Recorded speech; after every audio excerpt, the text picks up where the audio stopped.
이 시간에 주시는 하나님의 말씀은 요한 1서 1장 2절과 3절에 있는 말씀입니다. 우리 다 같이 일어서서 한 목소리로 읽겠습니다. 이 생명이 나타나신 바 된지라. 이 영원한 생명을 우리가 보았고 증하여 너희에게 전하노니 이는 아버지와 함께 계시다가 우리에게 나타나신 바 된 이시니라. 우리가 보고 들은 바를 너희에게도 전함은 너희로 우리와 사귐이 있게 하려 함이니 우리의 사귐은 아버지와 그 아들 예수 그리스도와 더불어 누림이라. 아멘. 오늘 이 설교 제목을 예수 그리스도와 사귐이라고 이렇게 정했습니다. 목회자들이 이제 설교를 준비할 때 설교 제목을 정하는 것이 사실 상당히 중요한 이제 일인데, 저는 가급적 성경 본문에 있는 말씀을 그대로 따와서 본문을 대표하는 그런 제목으로 삼고 있습니다. 사실 그리스도와 사귄다는 말이 우리에게 그렇게 익숙한 말은 아닌 것 같습니다. 제가 공직에서 일하던 1980년대 후반인데 우리 정부에서 저를 교육 기회를 주셔서 외국어 대학교에서 6개월 동안 랭귀지 스쿨에서 공부할 수 있는 그런 기회가 있었습니다. 그때 제 신앙생활에 굉장히 중요한 의미가 있는 한 친구를 만나게 되었습니다. 송종기지라고 하는 형제가 있는데 그는 모 기업에 이제 중견 간부로 있던 그런 형제였습니다. 이 형제와 이제 신앙적인 대화를 늘 많이 했는데 어느 날 이 형제가 깜짝 놀랄 만한 얘기를 저에게 하는 것입니다. 자기는 하나님과 날마다 대화를 한다고 하는 거예요. 아니, 하나님과 대화하다니. 아니, 정말 이단이라고 하더니 이 사람이 진짜 이단이구나. 그렇게 생각했습니다. 아니, 그래서 제가 이 사람이 좀 과장된 표현을 하는 것 아닌가. 응? 자기가 어떤 하나님의 뭐 어떤 뜻이라든지 이런 것을 미루어 짐작하면서 그런 것을 대화라고 하는 것 아닌가 이렇게 생각을 했습니다. 그런데 그의 대답은 의외였습니다. 자기는 어려서부터 걸음마를 할 때부터 자기 어머니를 따라서 40년을 새벽 재단에 나가서 기도를 했는데 어느 때인가부터 기도할 때마다 하나님의 음성이 들리고 자기가 실제로 하나님과 얘기를 한다는 거예요. 이 형제가 너무나 진지하게 말했기 때문에 그 얼굴을 보니까 거짓말이라고 생각할 수 없었어요. 실제로 나중에 이 형제는 이제 그 랭귀지 스쿨을 마치고 나서 미국의 그 기업의 현지 법인장으로 갔는데 사실은 이런 말씀이 좀 어떨지 모르겠습니다만은 자기 말입니다. 자기 말이 자기가 현지 법인장으로 갈 정도의 영어 실력은 아닌데 왜냐하면은 자기 회사에 외국대학교 통역대학원을 나온 사람이 3사람이나 있다는 거예요. 그리고 미국에서 살다 온 사람도 있다는 거예요. 그런데 자기가 직급도 사실은 한 직급이 낮은 그런 사람인데 자기가 선발이 됐는데 미국 현재 그 카운터파트가 와서 이제 시험을 치르게 되는데 이상하게 그 사람 하는 말이 전부 자기 귀에 다 들리고 자기 입에서 영어로 말이 술술술 나오더라고 하는 것입니다. 그때 제가 내 신앙의 문제를 다시 한번 돌아보는 그런 계기가 되었습니다. 사실 앞서 말씀드린 대로 이 친구 신앙이 조금 이상한 신앙이라고 하는 생각을 했지만은 솔직히 말씀드리면 마음 한구석에 부러운 그런 생각이 있었어요. 왜냐하면 제가 하나님의 은혜를 굉장히 갈급해오던 그런 시절이었기 때문입니다. 바울 사도는 고린도 교회에 목회를 이제 고린도 교회를 가서 지도를 하면서 가장 심각하게 생각했던 문제가 성도들이 헬라적인 고린도가 이 그리스 바로 밑에 있는 그런 이제 지역 아닙니까? 헬라의 어떤 이성적인 그런 철학의 어떤 그런 지배하는 그런 사회에서 그 사람들이 신앙을 아주 굉장히 이성적이고 합리적인 그런 신앙적 그런 그런 신앙관을 가지고 있었던 거예요. 그래서 자기들이 성경을 인간을 올바르게 산, 인간의 선을 구하는 그런 교본으로 생각하고 그 성경의 말씀에 따라서 정말 올바로 살도록 노력하는 것이 신앙이라고 생각하는 그런 기류가 고린도 교회에 있었다는 것입니다. 그래서 바울사도는 그 고린도 교회에 편지를 하면서 세 가지 유형의 신앙, 세 가지 종류의 신앙 유형을 이제 설명하고 있는 것을 볼 수 있습니다. 첫 번째는 육에 속한 사람, 불신자입니다. 쉽게 말하면은 육에 속한 사람은 하나님의 성령의 일들을 받지 아니하나니 이는 그것들이 그에게는 어리석게 보이며 또 그는 그것들을 알 수 없나니 그러한 일은 영적으로 분별하기 때문이라. 앞서 말씀드린 대로 고린도 교회는 이제 헬라 철학, 아주 굉장히 이성적이고 합리적인 그런 철학이 아주 지배하는 그런 지역입니다. 그래서 이 사람들은 성경을 그냥 도덕적인 경전 정도로 그렇게 이해를 하는 것입니다. 이런 사람들은 하나님을 알고 하나님과 소통한다는 개념 자체가 없는 그런 이제 사상을 가지고 사상적 배경을 가지고 있는 것입니다. 하나님을 알지 못한 사람은 하나님을 예배하고 하나님과의 교제한다는 사실을 도저히 상상할 수 없는 것이죠. 두 번째는 성령 충만한 사람입니다. 성령 충만한 사람은 신령한 사람, 그러니까 하나님의 영으로 충만한 사람. 그래서 성령의 인도함을 받는 사람을 이제 우리가 성령 충만한 사람이라고 그렇게 얘기합니다. 자, 바울 사도가 가장 중점적으로 얘기하려고 했던 것은 바로 세 번째, 육신에 속한 사람입니다. 육신에 속한다고 하는 것은 교회는 다니지만은 자기 생각과 방법, 이성적인 판단으로 이제 살아가는 그런 사람을 말합니다. 형제들아, 내가 신령한 자들을 대함과 같이 너에게 말할 수 없어서 육신에 속한 자, 곧 그리스도 안에서 어린아이들 대함과 같이 하노라. 바울 사도는 이런 신앙을 어린아이 같은 신앙이라고 그렇게 말씀하고 있습니다. 너희는 아직도 육신에 속한 자로다. 너희 가운데 시기와 분쟁이 있으니 어찌 육신에 속하여 사람을 따라 행함이 아니요. 물론 우리가 살아가다가 성령 충만한 신자라고 할지라도 때로는 서로 화를 낼 수도 있고 또 다툴 수도 있고 그럴 것입니다. 그러나 늘 그렇게 사는 사람은 그것은 뭔가 문제가 있다고 하는 것입니다.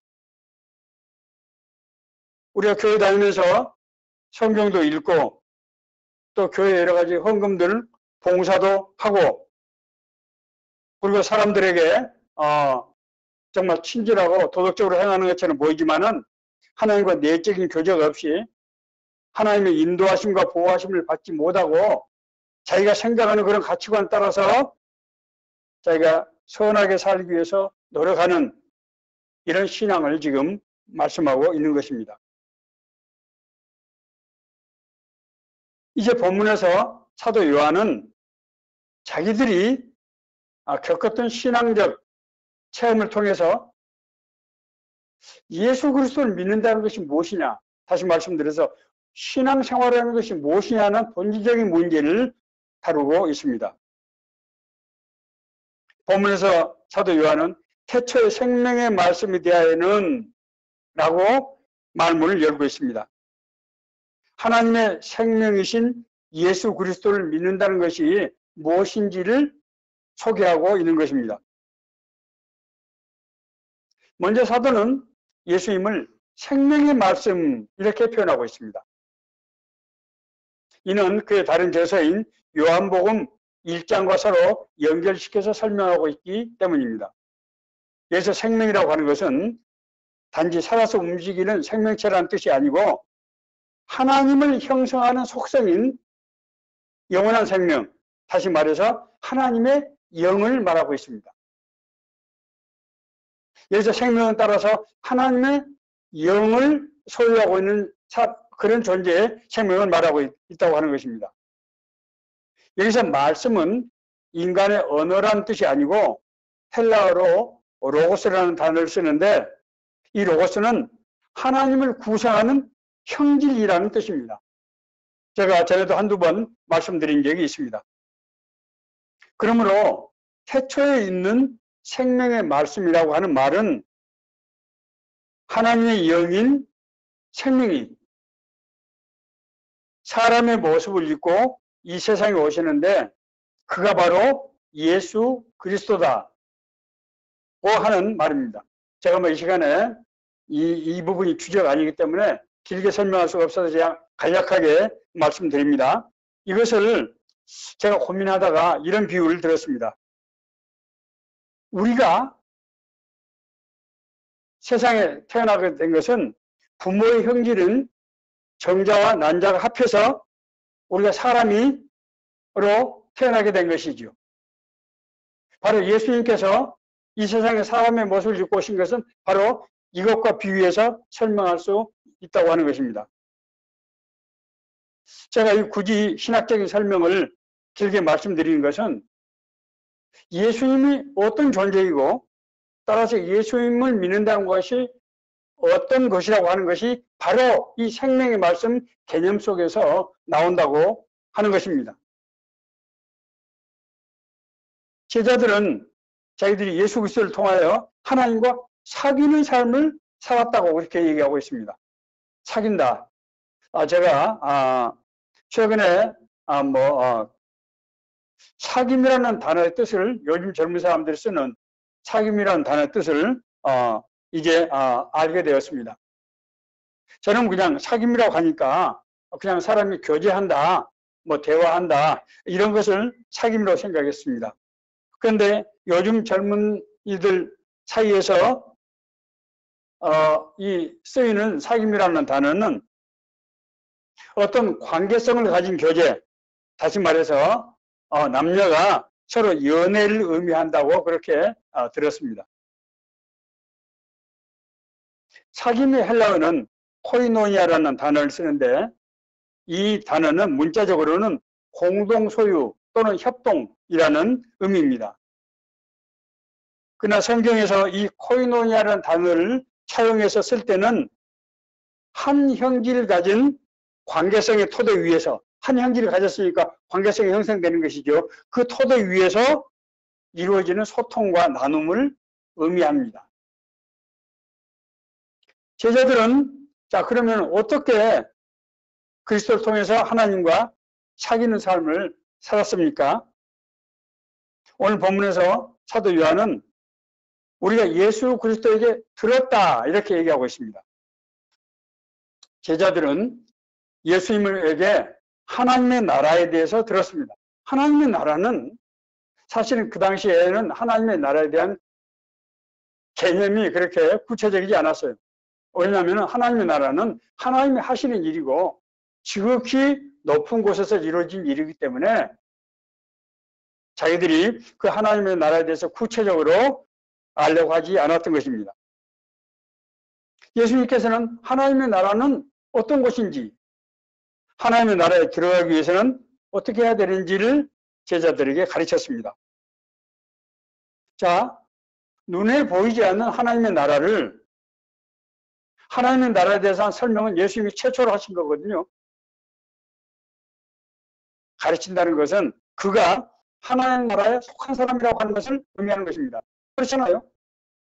하나님의 나라에 속하지 않은 사람이 어떻게 하나님의 나라를 알고 들어보지 않은 하나님의 나라를 가르칠 수 있겠습니까? 하나님의 나라를 배운다고 하는 것은, 하나님의 나라를 가르친다고 하는 것은 그 나라에 누리는 삶을 전제로 하는 것입니다. 그것이 아니라고 하면은 예수님께서 제자들에게 구체적으로 가르쳤을 리가 없는 것이지요.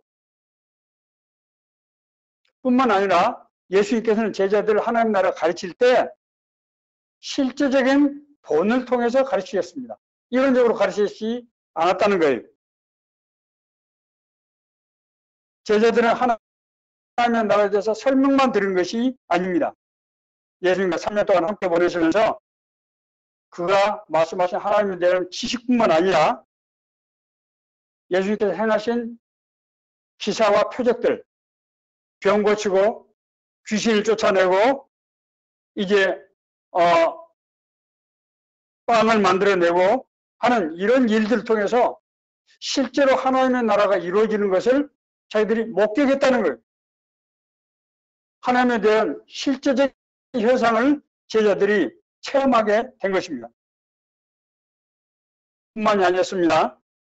제자들은 예수님께서 십자가에 죽으신 후 부활하셔서 40일 동안 함께 지냈습니다. 이때 그들은 예수님의 손에 못자국을 만져보고 옆구리에 창자하게 손을 내봤어요. 예수님께서 죽었다가 다시 살아나신 것입니다.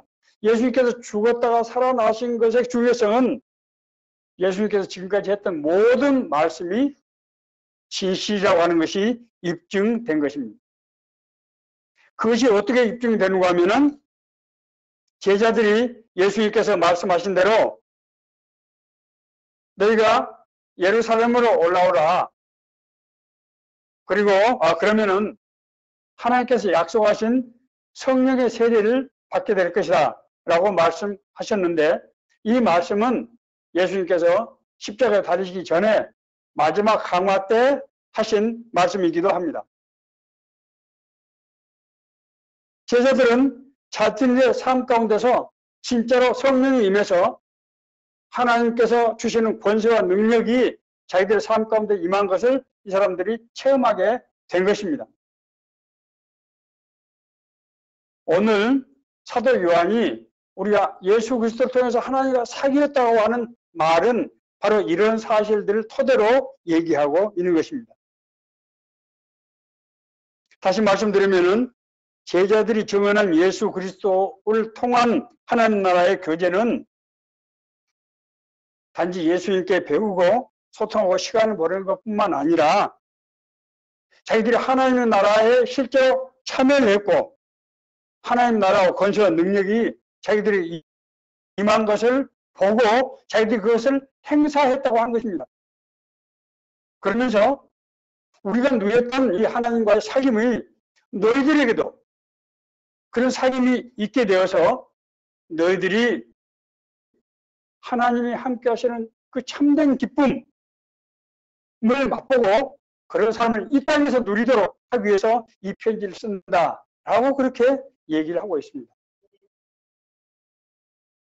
자, 그러면은 우리가 이 그리스도를 믿는다고 할 때 사도 요한이 우리에게 제시하는 이 하나님의 사귐의 이 내용이 어떤 의미를 갖는 것인지라는 것을 우리가 살펴볼 필요가 있습니다. 하나님과의 사귐은 관계성을 전제로 하는 것을 오늘 본문을 통해서 알 수 있습니다. 보통의 교제는 서로 각기 다른 존재들이 자기의 위치에서 각자의 위치에서 상호 소통하는 것을 교제라고 합니다. 그러나 본문의 사귐은 코이노니아라고 제가 말씀드렸습니다. 이는 한 성령을 받은 사람들이 사이에서 그 성령의 속성의 인도하심을 따라서 이루어지는 교제를 말한다고 하는 것입니다. 한 성령을 받은 사람들이 한 성령을 누리는 사람들이 그 바탕 위에서 성령의 인도하심을 따라 이루어지는 교제, 그것이 바로 여기서 말하는 사귐, 코이노니아라고 하는 것입니다. 이것을 바울 사도는 아버지의 개념으로 설명하고 있습니다. 그리스도 안에서 일만 스승이 있으되 아버지는 많지 아니하니 그리스도 예수 안에서 내가 복음으로써 너희를 낳았습니다. 스승은 가르치는 자이지만은 아비는 낳는 사람이라는 거예요. 스승은 지식을 주지만은 아비는 생명을 준다고 하는 것입니다. 그래서 지금 사도 요한이 이 말씀하신 그 삶이라고 하는 것은 우리가 구원받고 거듭난 사람들이 간에서 이루어지는 성령이 회복된 상태에서 이루어지는 그런 삶의 교제. 그래서 그것이 어떤 지식적인 그런 교제가 아니고 삶에 실제되는 인격적인 교제가 된다고 하는 것입니다. 그렇다고 하면은 이런 관계성은 어떻게 형성되는 것이냐?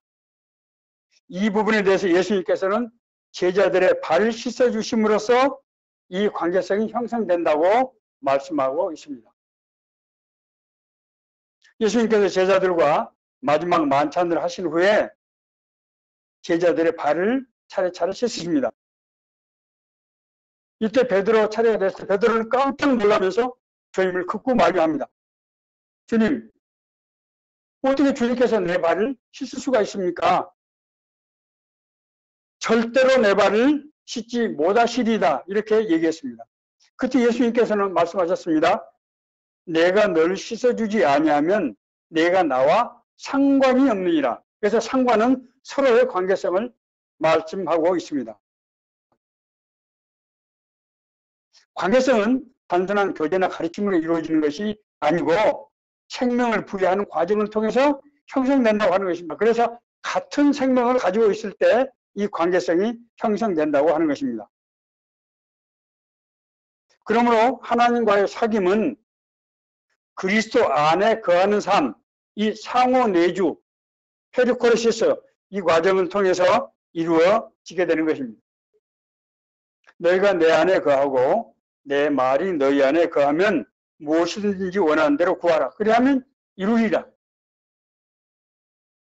우리가 하나님의 권능을 행사해서 그것이 삶 가운데서 열매로 나타나는 것은 우리가 하나님의 말씀 안에서 그 말씀을 우리가 먹고 그 말씀을 토대 위에서 하나님과 소통할 때 그것이 이루어진다고 하는 그런 말씀입니다.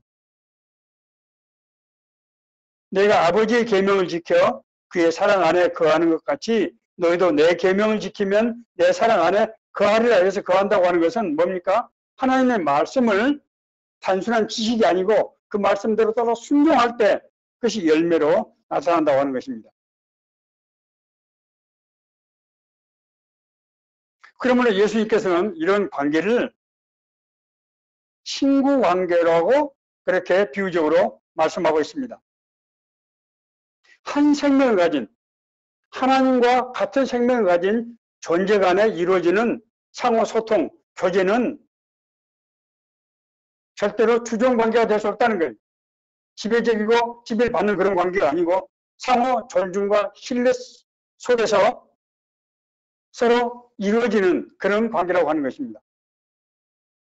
너희는 내가 명하는 대로 행하면 곧 나의 친구라.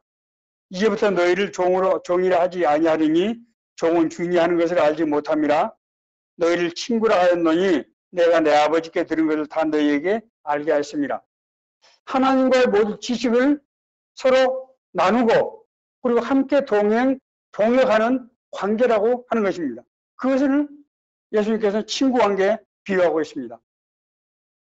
실제로 하나님께서는 택하신 종들과 바로 이런 관계를 맺었던 것을 우리가 성경을 통해서 볼 수 있습니다. 대표적인 사례는 하나님께서 소돔과 고모라를 멸망하시기로 작정하셨을 때 아브라함과 상의를 하고 어떤 면에서 보면 아브라함과 타협을 하는 타협은 경우가 좀 죄송합니다. 네. 그런 우리 장면을 통해서 우리가 알 수 있습니다. 하나님께서 소돔과 고모라의 죄악이 이제 관영했으니 내가 도저히 더 이상 두고 볼 수가 없다. 그래서 멸망을 시킬 수밖에 없다라고 얘기했을 때 아브라함은 하나님께 간절히 매달렸습니다. 왜냐하면은 아브라함의 조카 롯이 아마 거기에 있었기 때문에 더 그랬을지도 모릅니다. 아브라함은 하나님, 의인 50명이 거기 있으면은 그래도 멸하시겠습니까? 그러다가 자신이 없었어요. 45명 40명, 30명, 20명, 10명 하나님과 마치 협상을 하는 것처럼 하나님과 서로 소통하는 것. 이것은 뭘 의미하는 거면 하나님이 아브라함을 동역자라고 생각하고 있다는 거예요. 아브라함의 그 의견을 들으시고 하나님이 10명까지 했을 때 하나님 그를 받으시고 함께 가신 것입니다. 뿐만 아닙니다. 하나님과의 사귐은 성도 안에서 이루어지는 말할 수 없는 기쁨으로 나타납니다. 하나님을 사귈 때 나타나는 특성 중에 하나는 환경에 불구하고 우리 안에서 나타나는 심령에 말할 수 없는 기쁨입니다. 제가 이용우 집사님이라고 제가 젊은 시절에 제가 함께 우리 정말 신앙생활했던 집사님 얘기를 두어 차례 말씀드린 바 있습니다. 이분이 사당동에서 자기가 경영하는 섬유공장이 불이 나서 완전히 쫄딱 망하게 됐는데 하나님께서 그 안에 말할 수 없는 평안을 주셔서 말할 수 없는 그 평안 때문에 정말 표정 관리를 하지 않으면 안 될 상황이 됐고 이후에 하나님께서 6개월 만에 그것을 다 복구시켰다고 제가 말씀드렸습니다. 하나님께서 우리에게 주신 은혜, 하나님과 교제를 통해서 받는 기쁨은 너무 크기 때문에 어떤 환경적 어려움도 더 이상 문제가 되지 않고 이런 절대적인 또 신령한 그런 기쁨을 누리게 된다고 하는 것입니다. 뿐만이 아닙니다. 하나님께서 우리에게 육신을 살 때 우리가 체험케 하는 이 기쁨은 우리가 세상을 떠났을 때 하나님 안에서 누리게 될 영원한 기쁨의 하나의 보증, 하나의 미리 맛보게 하시는 것입니다. 이 기쁨은 성령의 역사이기 때문에 나타나는 기쁨인데 우리가 세상에서 이 성령님의 은혜를 누리는 것은 성령 안에서 영생의 삶을 누리게 될 것을 미리 보여주는 은혜라고 하는 것입니다. 바울사도는 이것을 로마서 8장 30절에서 이렇게 말씀하고 있습니다. 또 미리 정하신 그들을 부르시고 부르신 그들 또한 의롭다 하시고 의롭다 하신 그들 또한 영화롭게 하셨느니라. 우리가 이 세상에서 성령의 은혜를 받고 그 안에서 기쁨을 누리는 것은 우리에게 영원한 기쁨, 영원한 생명의 기쁨을 앞으로 받게 될 것이라고 하는 것을 보증하기 위한 하나의 보증이라고 하는 것입니다. 이 그리스도와 사귐이 우리 삶에서 구체적으로 어떻게 나타납니까? 사도 요한이 이 글을 쓴 것은 자신들이 예수 그리스도를 통해서 누렸던 하나님과의 교제, 사귐이 성도들에게 이루어지게 하기 위해서 너희들에게서 그 기쁨을 누리도록 하기 위해서 이 글을 쓴다. 그렇게 말씀하고 있습니다. 성도가 예수님을 통해서 하나님과 사귐 속에서 누리는 이 기쁨은 우리 이웃에게 이제 우리 이웃에게 전파되는 것입니다. 왜냐하면 우리 안에서 누리는 이 성령의 은혜는 성령의 기쁨은 성령이 가지고 있는 속성이기 때문에 그렇습니다. 오직 성령이 열매는 사랑과 희락과 화평과 오래 참음과 자비와 양성과 충성과 온유와 절제니 이 같은 것을 금기할 법이 없느니라.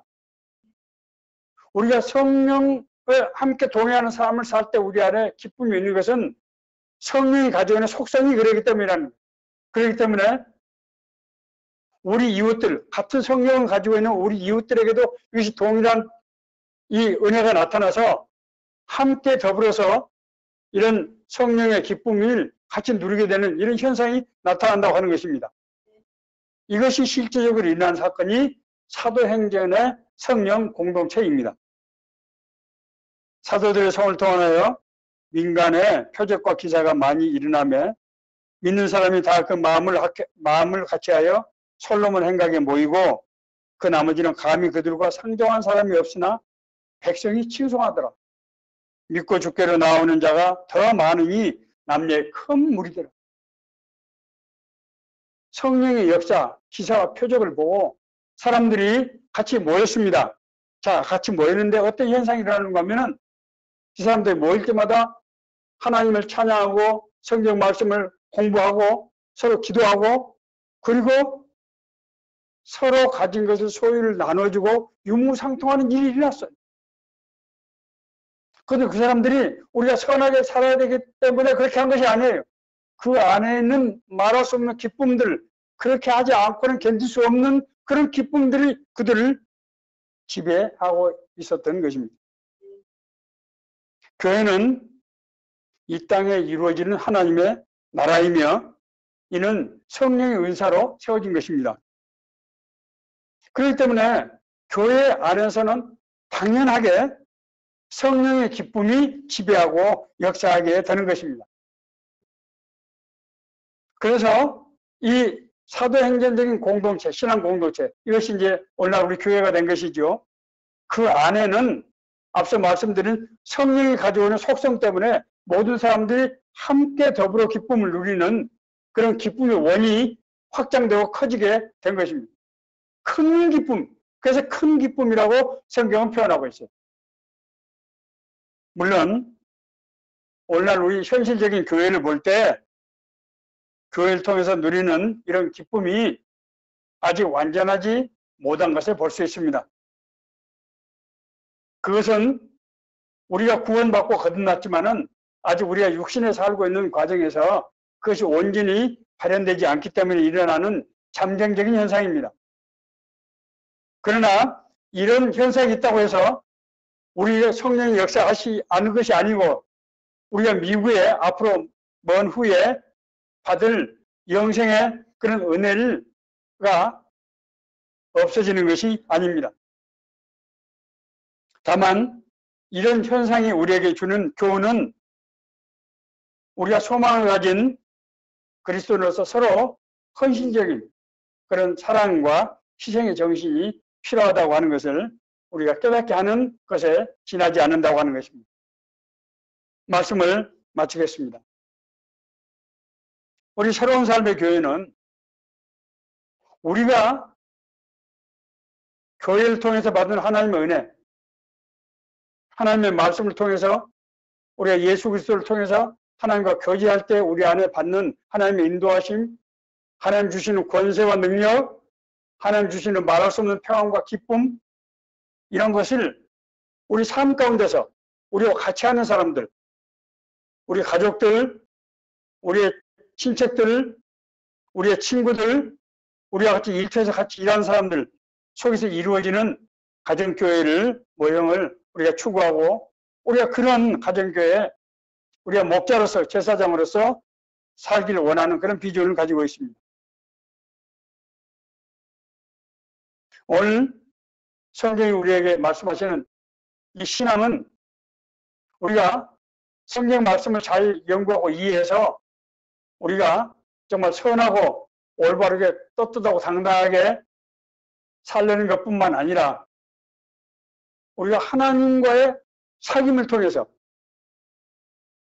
우리가 말할 수 없는 기쁨과 은혜를 받을 뿐만 아니라 우리를 통해서 하나님의 뜻과 이루어지게 되는 그런 역사가 이루어지는 것이 바로 신앙생활이라고 하는 것이고 하나님께서는 이를 위해서 우리에게 성령의 능력과 권세를 주셔서 우리가 동행하시면서 그 일을 이루어 가신다고 하는 것입니다. 오늘 이 말씀이 우리에게 주신 하나님의 은혜의 말씀, 인도하시는 말씀이 되기를 간절히 바랍니다.